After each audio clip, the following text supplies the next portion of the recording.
తరాలకు అందించాలని చెప్పి ప్రయత్నం చేస్తే కానీ ఈ ప్రభుత్వం ఈ ముఖ్యమంత్రి గారు ఈ పార్టీ ఆస్తులన్నీ కూడా తెగనమ్మే ప్రయత్నం చేసుకుంటూ మరి ఏ రకంగా ఆస్తులను కూడబెట్టుకుని ఏ రకంగా కాంట్రాక్టర్లకి డబ్బులు చెల్లించుకుంటూ చూస్తూ ఉన్నాం.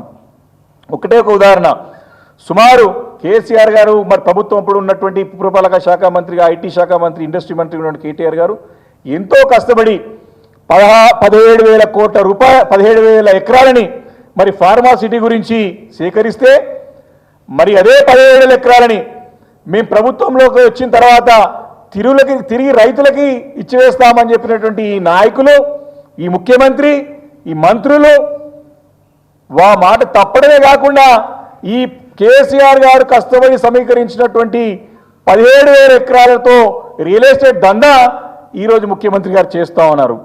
మరి దానికి సమాధానం చెప్పాలి ముఖ్యమంత్రి గారు అని చెప్పి సందర్భంగా మనం చేస్తూ ఉన్నాను.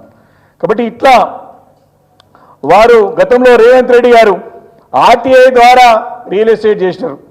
ఆర్టీఐ పెట్టుకొని బ్లాక్మెయిల్ చేసి రియల్ ఎస్టేట్ దందాలు చేసినాడు.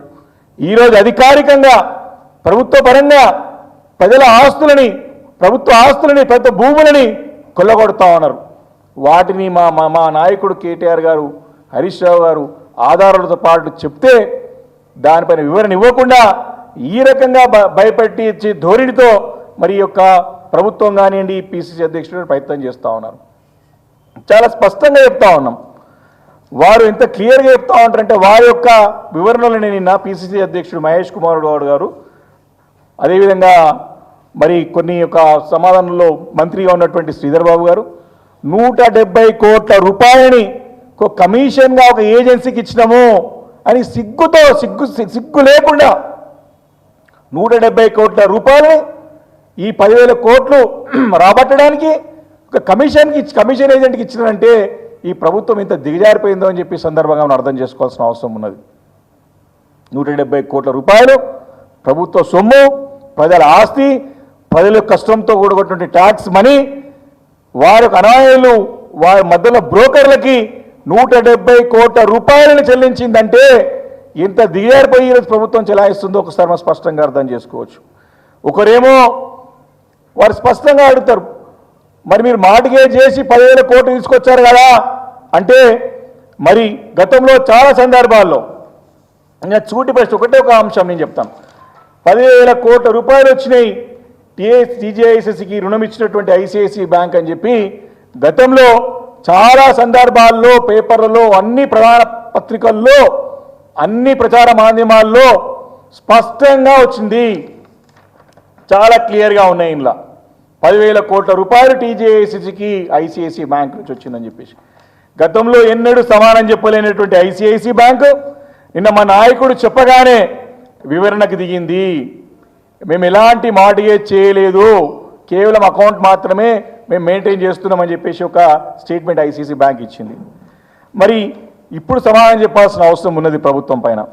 మరి నిజంగానే మీరు మార్టిగేజ్ చేయకపోతే అసెంబ్లీ సాక్షిగా మా పార్టీ తరపున మేము అడిగిన ప్రశ్నకి 10,000 కోట్ల రూపాయలని మేము మరి యొక్క మార్టిగేజ్ 400 యొక్క ఏదైతే ల్యాండ్ ఉందో గచ్చిబౌలికి సంబంధించినటువంటి 400 ఎకరాల భూమిని తాకట్టు పెట్టి 10,000 కోట్ల రూపాయలని మేము రేజ్ చేస్తామని చెప్పి అసెంబ్లీ సాక్షిగా మీరు ఇచ్చిన మాట అబద్ధమా అని చెప్పేసి ఈరోజు నేను ప్రభుత్వాన్ని ప్రశ్నిస్తా ఉన్నాను. మార్టిగేజ్ చేస్తే ఎక్కడ మార్టిగేజ్ చేశారు, ఎవరికి మార్టిగేజ్ చేశారు, ఎంతకి మార్టిగేజ్ చేశారో సమాధానం చెప్పాల్సిన అవసరం ఈరోజు ప్రభుత్వం పైన ఉన్నది. మేము అడిగిన ప్రశ్నకు స్పష్టంగా మీరు ఇచ్చినారు, మార్టిగేజ్ ద్వారా మేము చేస్తామని చెప్పేసి. ఒకరేమో 75 కోట్లు దాని విలువ ఎకరానికి అంటారు. దీంట్లో ఈ యొక్క జియోల మళ్ళీ ఇది టీఎస్ఐసి ఇచ్చిన ప్రభుత్వం ఇచ్చినటువంటి ఒక జియో కాపీ ఇది. దాంట్లో స్పష్టంగా జియోఎంఎస్ నెంబర్ 54 ప్రకారం ఏమో 75 కోట్లు చెప్తారు. ఇదే గచ్చిబౌలికి సంబంధించిన 400 ఎకరాల భూమి విలువ. మళ్ళీ శ్రీధర్ బాబు గారు అదే శాఖకు సంబంధించిన మంత్రి 52 కోట్ల రూపాయలని చెప్తాడు. అంటే ఎవరు ఇవన్నీ కూడా గమనించి ఇవన్నీ కూడా స్టడీ చేసి నా కేటీఆర్ గారు స్పష్టంగా ఆధారాలతో పాటు భారీ కుంభకోణం జరిగింది అని స్పష్టంగా ఆధారాలతో పాటు చెప్తే వారు సమానం చెప్పలేక ఈ రకంగా దాడికి భయపెట్టించే ధోరణితోని పిసిసి అధ్యక్షుడు చేయడం తప్పు. వారి పదవికి వారు తగ్గ న్యాయం చేస్తలేరు. అనవసరంగా వారి విలువ వారు తగ్గించుకుంటారని చెప్పి సందర్భంగా నేను మనవి చేస్తా ఉన్నాను. మరి నిజంగానే మీకు దీనిపైన చర్చ జరగాలంటున్నారు కదా, మీరు శ్వేతపత్రం రిలీజ్ చేయండి. ఎంత తొందరగా మీకు నమ్మకం ఉంది కదా, మీరు శ్వేతపత్రాలపైన మీకు చాలా మోజు మక్కువ ఎక్కువ కదా, ఇమ్మీడియట్గా మీరు శ్వేతపత్రం రిలీజ్ చేయండి దీనిపైన. లేకపోతే విచారణకు మేము కోరినాము, విచారణకు సహకరించి మీరు ఉత్తరం రాయండి. డెఫినెట్గా మేము ఏ చర్చకైనా సిద్ధం ఉన్నామని చెప్పేసి నేను సందర్భంగా నేను మనవి చేస్తూ ఉన్నాను. కాబట్టి ఈ రకంగా ఒకటి కాదు రెండు కాదు, వీరు మా పార్టీ పైన పగబెట్టుకొని మరి భూముల్లో పాగాలు వేసుకుంటూ మా పైన దుమ్మెచ్చిపోస్తూ అడిగిన ప్రశ్నలకు సమాధానం చెప్పలేక దాటివేసే ధోరణితో ముందుకు పోతున్నది. మేము చాలా క్లియర్గా ఆరోపణ చేస్తూ ఉన్నాం, చాలా క్లియర్గా సాక్ష్యాధారాలతో పాటు ముందు పెట్టాం. నిన్న మొన్న ఇచ్చింది టీజర్ మాత్రమే, కేటీఆర్ గారు ఇచ్చింది టీజర్ మాత్రమే. ట్రైలర్ ఉంది, ట్రైలర్ తర్వాత నిజమైన సినిమా కూడా ఉన్నది. ఏ రకంగా బీజేపీకి సంబంధించినటువంటి నాయకులు ఎంపీ ఏ రకంగా ముఖ్యమంత్రి గారికి సహకరిస్తున్నారు, ఏ రకంగా ఈరోజు తెలంగాణ రాష్ట్రంలో యావత్ భారతదేశంలో ఎక్కడ లేని విధంగా కాంగ్రెస్ బీజేపీ సంకీర్ణ ప్రభుత్వం నడుస్తున్నదో ప్రజలందరూ గమనిస్తూ ఉన్నారు. తప్పకుండా రేపు రాబోయే రోజుల్లో దేనికైనా ఏ చర్చకైనా సిద్ధం, ఏ వేదికపైన సిద్ధం, మేము రెడీగా ఉన్నాం. మీరు దమ్ము ధైర్యం ఉంటే మేము కోరినటువంటి విచారణకు కూడా మీరు కోరండి.